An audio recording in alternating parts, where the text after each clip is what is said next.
हर हर महादेव। त्यक्ता कर्म फलासंगम, त्यक्ता कर्म फलासंगम, नित्य तृप्तो निराश्रय, नित्य तृप्तो निराश्रय, कर्मणे अभिप्रवृतोऽपि,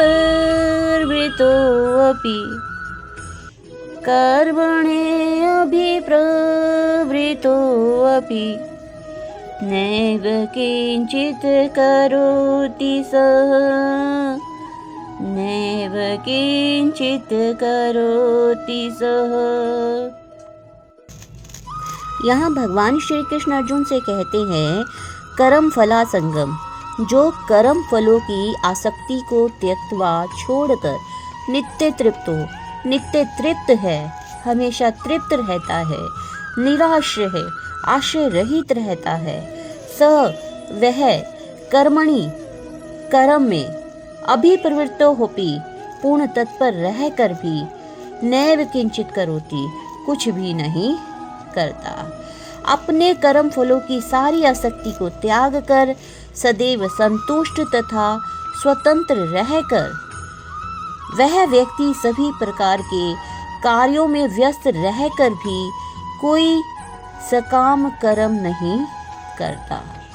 अर्थात जो व्यक्ति कर्म फलों की आसक्ति नहीं रखता, कृष्ण भावना भावित है, वह कर्मों को करता हुआ भी कर्मों के बोझ को नहीं उठाता। ऐसा व्यक्ति जो निस्वार्थ भाव से कर्म करता है, फल की इच्छा से रहित कर्म करता है, ऐसा व्यक्ति कर्म करता हुआ भी मानो कुछ नहीं करता। वह हमेशा उन्नति को प्राप्त करता है, चाहे उन्नति भौतिक हो या आध्यात्मिक। वह इसी रास्ते पर चलकर ही परमात्मा को पा भी सकता है। इसलिए हमेशा यहाँ निस्वार्थ भाव से कर्म करने की प्रेरणा दी गई है। यह कहा गया है कि मनुष्य संतुष्ट रहकर कर्म करे।